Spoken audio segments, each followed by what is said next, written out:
নমস্কার বন্ধুরা, আশা করি আপনারা সকলে ভালো আছেন। কাকলি কিচেনে সকলকে স্বাগত। আজকে আমি কোনো রকম স্বাদ ছাড়াই সবচেয়ে সোজা পদ্ধতিতে মিহিদানা বানিয়েছি। একবার এইভাবে বানানো বুঝে গেলে অন্যভাবে বানাতে ইচ্ছে করবে না। তাহলে চলুন কি করে বানিয়েছি দেখা যাক। এখানে আমি 1 কাপ বেসন নিয়েছি। বেসনটাকে আমি প্রথমে চেলে নেব। এর মধ্যে আমি সামান্য ফুড কালার দিয়ে দিচ্ছি আর দিয়ে দিচ্ছি 1 চামচ ঘি। এখন আমি অল্প অল্প জল দিয়ে এটাকে মেখে নেব। একসঙ্গে বেশি জল দেব না, অল্প অল্প করে দিয়ে মাখতে হবে। এখন এইভাবে ফেটিয়ে নিতে হবে। একটু সময় নিয়ে আমি এইভাবে ফেটিয়ে নেব। আমি 5-7 মিনিট ধরে ভালো করে ফেটিয়ে নিয়েছি। প্রথমে হাত দিয়ে, তারপরে হ্যান্ড উইচ দিয়ে করছি, কারণ আমার হাতটা কেটে গেছে, জ্বালা করছিল, সেজন্য আমি হ্যান্ড উইচ দিয়ে ভালো করে 5-7 মিনিট ধরে ফেটিয়ে নিয়েছি। প্রথমে ফেটিয়ে নিতে হবে। এখন আমি অল্প অল্প জল দিয়ে এখন ব্যাটারটাকে পাতলা করে, যত ভালো ফেটানো হবে মিহিদানা কিংবা বোঁদে যাই বানাই না কেন ততটাই ভালো হবে। বেটারের ঘনত্বটা এরকম হবে, পাতলাই হবে। দেখুন কি দেখলে বুঝতে পারবো, চামচের পিছনে এরকম হালকা লেয়ার পড়েছে, হালকা লেয়ার। পেছনটা দেখাই যাচ্ছে হালকা একটু লেয়ারের মতো পড়েছে। এরকম পাতলা এটাকে নিতে হবে। মিহিদানা বানানোর জন্য আমি একটা পাইপিং ব্যাগ নিয়ে নিয়েছি। আপনাদের কাছে যদি পাইপিং ব্যাগ না থাকে তাহলে এরকম দুধের প্যাকেটও নিয়ে নিতে পারেন।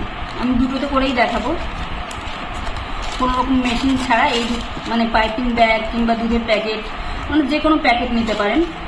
এইসব দিয়ে আরও ভালো সহজেই বানানো যায়। আমি এখন এই পাইপিং ব্যাগের মধ্যে ব্যাটারটা ঢেলে দেবো। গ্লাসের মধ্যে ঢুকিয়ে নিতে হবে। এখন আমি ব্যাটারটাও একটা গ্লাসে ঢেলে নিয়েছি। এখন এর ভিতরে আমি ঢেলে নেব।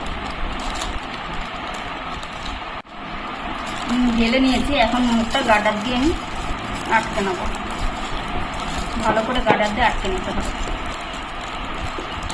আর বাদ বাকি ব্যাটারটা আমি এই দুধের প্যাকেটে ঢেলে দিচ্ছি। দুধের প্যাকেটটা ভালো করে ধুয়ে নিয়েছি আগে।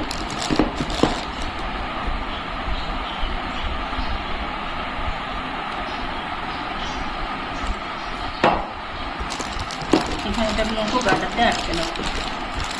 এখন এই মুখটা সামান্য করে, একটু সামান্য না, একদম খুব ছোট্ট করে আমি একটু কেটে নিলাম। তেল গরম করতে দিয়েছি, একটু চেক করে দেখবো প্রথমে। এই যে দেওয়ার সঙ্গে সঙ্গে উপরে ভেসে উঠলো, তার মানে আমার ঠিক আছে, তেলটা আমার ঠিকঠাক গরম আছে। এখন আমি শুধু ধরে রাখতে হবে, কোনো কিছু করতে হবে না। শুধু ঝাঁকাঝাঁকি নাচানাচি কিছু করতে হবে না। দেখুন কি দারুণ পড়ছে, একদম গোল গোল, একটাও লেজ বেরাবে না বা কিছু হবে না। সবগুলো সুন্দর গোল গোল হয়ে যাবে। দেওয়ার সঙ্গে সঙ্গে এটা হয়ে যায়। দেখুন মিহিদানাগুলো কি সুন্দর হয়েছে, প্রত্যেকটা মিহিদানা গোল গোল হয়েছে। এখন আমি তেল থেকে তুলে নিচ্ছি। আমি দ্বিতীয় ব্যাচও ভেজে নিচ্ছি। দেখুন শুধু ধরে দাঁড়িয়ে থাকতে হবে।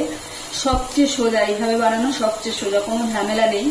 আমরা যদি ছাঁকনি দিয়ে করি বা যে কোনো মেশিন দিয়ে করলে সেটা প্রত্যেকবার করে করতে হবে, আমার ধুতে হবে।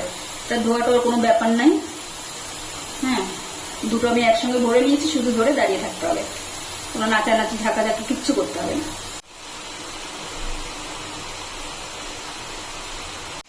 এরকম দিতে দিতে যদি না পড়ে, মনে করেন আটকে গেল, তখন করতে হবে কি, মুখটা একটু হাত দিয়ে এরকমভাবে ছাড়িয়ে দিতে হবে। আর এটা কিন্তু খুব বেশি উঁচুতে দেবো না।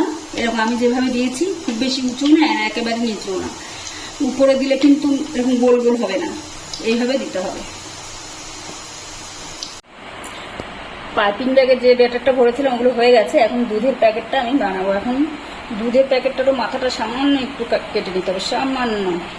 এখন আমি ছাড়ছি সেই দুধের প্যাকেটটা। আমার এটার ফুটোটা একটু বড় হয়ে গেছে, এই জন্য মিহিদানাগুলো একটু বড় হয়ে যাচ্ছে। এটা আরো ছোট্ট করে নিতে হবে। যত ছোট ফুটোটা হবে মিহিদানাও তত ছোট ছোট হবে। এই সবগুলো মিহিদানা আমার ভাজা হয়ে গেছে। এই লাল লাল যেগুলো দেখতে পাচ্ছেন, আমি এক ব্যাচ অল্প কটা শুধু রেড কালার মিশিয়েছিলাম, সামান্য অল্প অল্প দুটো মিশিয়েছি এর মধ্যে। দেখুন প্রত্যেকটা মিহিদানা গোল গোল হয়েছে, একটারও লেজ বেরায়নি বা কোনো কিছু হয়নি। মানে আমরা ঝাঁঝরি দিয়ে ভাজলেও এত সুন্দর হবে না। প্রত্যেকটা দানা দেখতে পাচ্ছেন একদম গোল গোল। আর যে দুধের প্যাকেটটা দিয়ে যেটা করেছি, আমার মানে দুধের প্যাকেটটা কাটা একটু বড় হয়ে গেছিলো, এই জন্য দানাগুলো এরকম বড় বড় হয়েছে। এই জন্য একসঙ্গে আমি মিশাই নিয়ে আলাদা রেখে দিয়েছি। আপনারা যখন যদি দুধের প্যাকেট দিয়ে করেন মানে কাটার সময় সামান্য একটুখানি কেটে নিতে হবে, একটু বড় হলেই বোঁদের মতন হয়ে যাবে বড় বড়। আমি দিয়ে দিচ্ছি 1 কাপ চিনি, জল দিচ্ছি 1/2 কাপ, 1 কাপ বেসন নিয়েছিলাম, 1 কাপ চিনি আর 1/2 কাপ জল। এখন আমি চিনিটাকে গলিয়ে নেব।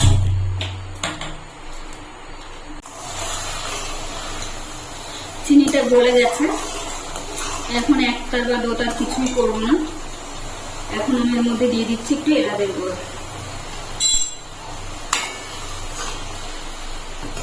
এখন আমি মিহিদানাগুলো ছেড়ে দিচ্ছি।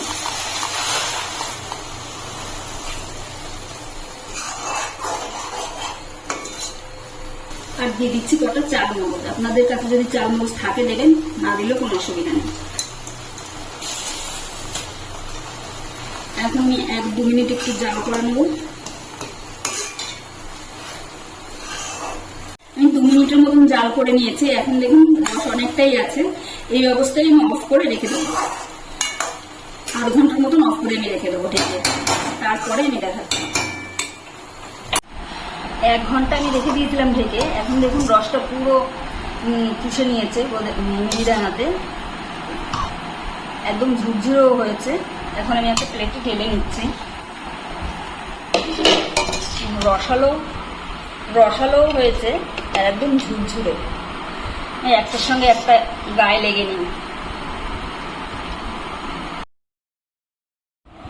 রেসিপিটা আমার তৈরি হয়ে গেছে। ভিডিওটি যদি ভালো লাগে তাহলে একটা লাইক করবেন, সাবস্ক্রাইব করবেন এবং কমেন্ট করে জানাবেন কেমন হয়েছে।